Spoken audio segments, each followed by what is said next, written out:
pertamanya kesel gitu kan? Apa nggak segala macam jinnya bisa? Bisa, jadi gini. Berapa ikhlas sih orang sebetulnya kan? Jadi relatif gini Mbak Lula udah mulai bisa berpikir. Jadi seseorang itu yang bisa terserang oleh ilmu orang lain kan maksudnya begitu, keserang jinnya orang lain kan maksudnya itu insya Allah bisa kalau orang itu berilmu. Orang itu berilmu. Saya pernah nanganin di Siraman Kolbu ini, suami istri sakit, istrinya sakit tersakitan.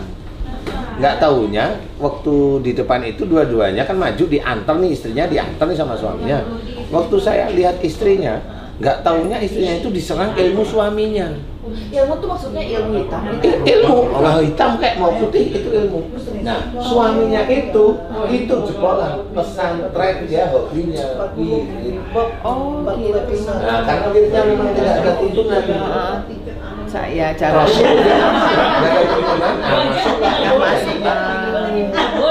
Nah, istrinya itu jengkel karena suaminya melakukan sesuatu yang nggak sesuai dengan hatinya. Ini baru bukan nikah loh, ini baru jengkel ya. Itu ilmunya nyerang istrinya. Dia kesakitan. Nah, setelah minta maaf, saya nggak ngapa-ngapain. Saya hanya mendoakan agar diampuni. Ini pingsan, selesai, sembuh. Kalau kita nggak ada ilmunya, Kalau nggak ada ilmunya, insya Allah nggak. Jadi kalau umpamanya ada seorang laki-laki punya istri, dia menikah lagi. Nah, bisa nggak ilmu si istri ini nyerang yang perempuannya yang itu? Bisa kalau dia punya ilmu. Oh, tapi kalau nggak punya ilmu sih nggak ada serang-serangan. Insya Allah nggak apa-apa. Tuh, Pak Ustadz, nyariin jangan yang punya ilmu deh, Pak Ustadz. Dia bener. Kalau mau nambah ya yang biasa-biasa aja. Jadi begini Pak Kiai, mungkin kalau tuntunan amalan sesuatu itu yang tidak ada tuntunannya, apakah berpengaruh juga untuk kehidupan kita nggak? Amalan yang amalan yang tidak ada tuntunannya itu akan berpengaruh nggak dengan kehidupan pribadi atau kehidupan cakep. suami istri? Ini saya suka pertanyaan. Begini Ustaz, selama ini orang itu mengamalkan sesuatu rata-rata untuk dunia, rata-rata ya. Karena kalau dia mengamalkan sesuatu akhirat, biasanya dia ngikutin yang memang bersih. Contoh, istighfar. Istighfar itu Rasul menjalankan. Istighfar Allah menyukai. Ya? Kemudian dari Allah. Allah itu yang kita sering baca dalam Quran. Allah itu menuntunkan kepada kita kalau berzikir itu tasbih. Oh, tasbih. Ya. Tasbih berarti bersih. Allah menyuruh itu selalu bertasbih, ya. Ingat pada Allah pagi, sore, maksudnya setelah subuh, Bahkan maghrib. di Al-Quran sudah diterangkan. Sudah diterangkan. Subhanallahi mulkus samawati wal ardh. Ya itu. Makanya yang aman itu apa kan gitu. Nah, yang aman itu kalau kita mau zikrullah secara lisan, istighfar, bertasbih, itu sudah dianjurkan, boleh. Nah, repotnya kalau pertanyaan Ustaz tadi sangat bagus, orang itu melakukan kegiatan kelihatannya kayak ibadah, tapi itu manfaat tidak. Sebenarnya manfaat itu tetap ada dua, dunia dan akhirat pasti. Oke, mohon maaf nih, mungkin beda tipis ya antara niat dan tujuannya kali. Bener. Nah, coba. Bener. Jadi intinya adalah pada waktu seseorang nih, dia mengamalkan surat dalam Quran, kita udah pada paham ya. Biasanya sudah banyak menyuruh kalau kamu ingin kaya, rezekimu melimpah, baca surat ini sebanyak-banyaknya. Selalu ngajarkan ini dunia, tapi yang dibaca itu Quran. Ya, pada waktu dia untuk dunia, Allah itu bisa saja memberikan dia dunianya. Tapi karena dia membacanya hanya dunia, bukan mencari ridha Allah, akhirnya dia dapat dunianya. Tapi pada waktu nanti di yaumul qiyamah, catatan akhiratnya kosong. Sama seperti kita sholat. Kita sholat nih.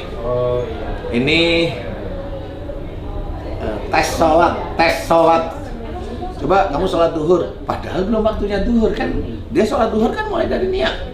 Sholat itu bisa dikatakan masuk di pahala akhirat enggak? Ya enggak. Kan enggak, nah kan benernya kan enggak itu. Sholat itu nggak bisa dimasukkan pahala akhirat karena waktunya enggak, walaupun dia niatnya jelas. Nah, itu mirip sama kalau kita baca Quran niatnya duniawi. Biar anak saya lulus, nah kan duniawi, boleh. Silahkan, manfaatnya dunia, tapi akhirat Allahu a'lam. Mungkin bisa dikatakan seperti ini nggak, Pak? Ya misalkan ada orang sholat atau dia sedekah atau dia baca Quran gitu, Iya, itu betul. hanya bisa dikatakan memelihara hati, tapi belum bisa memberikan makanan untuk hati. Boleh, itu boleh, itu cakep. Nah, ini Ustadz benar-benar pinter ini. Jadi itu memberi makanan hati dulu. Kalau sudah benar-benar itu diaplikasikan, nah itu cakep sekali.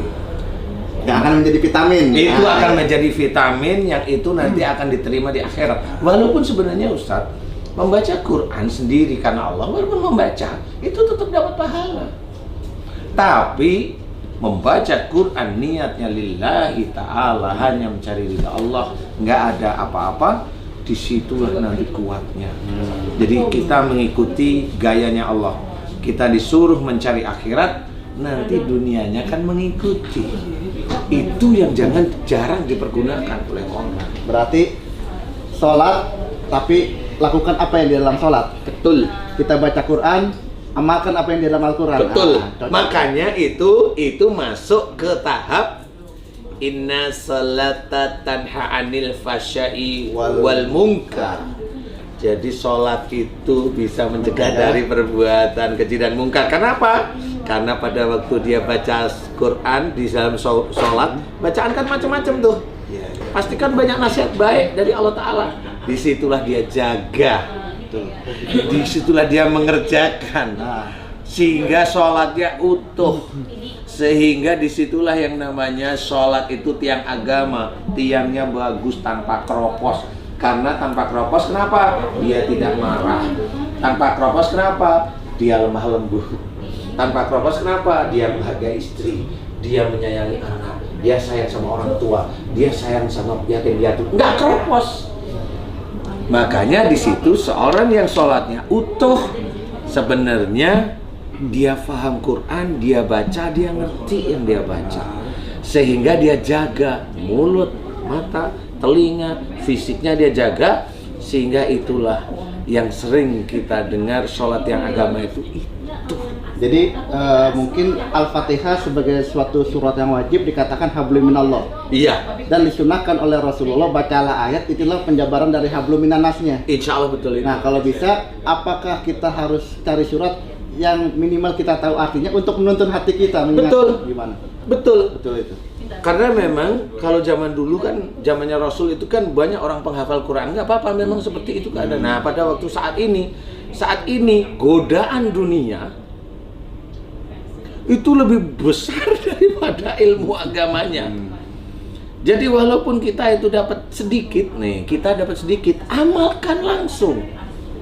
Karena itu yang menjaga kita itu. Kalau kita banyak, nah ini ya Ustaz, kalau kita tahu banyak, ngerti artinya, nggak diamalin, akhirnya kan pelentos. Ada yang sombong akhirnya, merasa lebih, merasa benar, nah itu karena belum mengamalkan. Dia memang disorot, bicaranya kasar, bicaranya begitu. Berarti konteks menjaga sholat itu bukan hanya menjalankan perintah sholat, tapi mengamalkan apa yang diajarkan oleh sholat tersebut. Betul. Insya Allah seperti itu. Makanya itu menjawab tadi, manfaat di mana? Kalau dia mencari dunianya, manfaatnya dunia. Karena dunia sama akhirat itu nggak bisa digabung.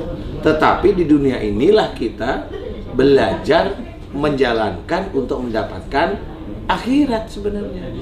Contoh mamanya, kita yakini bahwa Allah itu kan yang mengatur rezeki, betul nggak? Betul. Allah yang mengatur, dan kita tahu nggak Allah itu mengatur rezeki bagaimana? Kan nggak tahu. Betul kan? Tapi kalau kita ingat ayat bahwa kalau kita disuruh mencari akhirat, nanti dunianya mengikuti. Kan itu kan kata-kata Allah nih.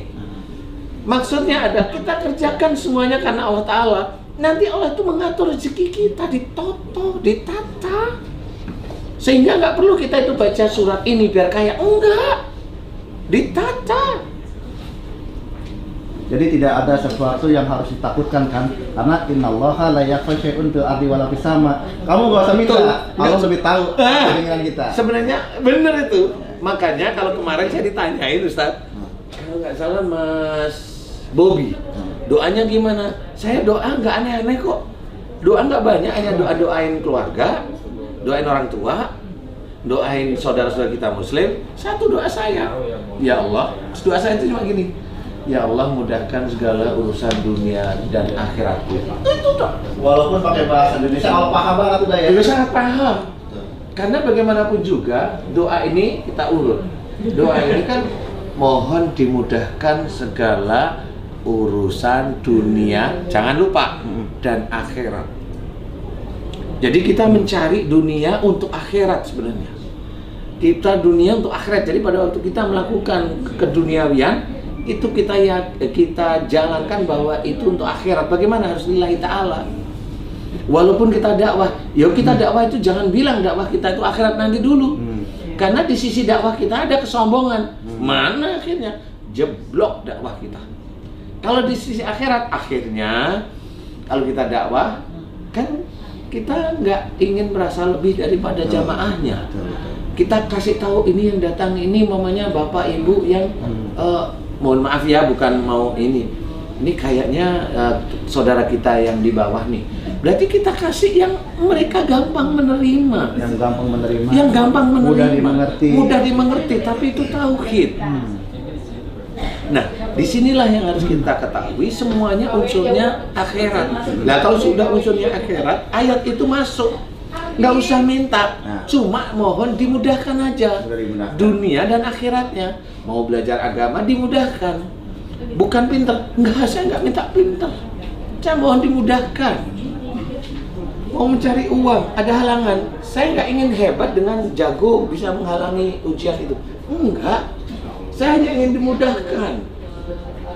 Walaupun dengan kata kun fayakun tadi ya. Iya. Walaupun kun fayakun, ya. Hanya mau dimudahkan aja. Kalau memang Allah berkehendak, ya saya serahkan. Siap. Ini luar biasa Pak Ustadz ya. Di Sarapan Kolbu kita kumpul begini bisa dapat hikmah dan manfaat. Amin ya Allah.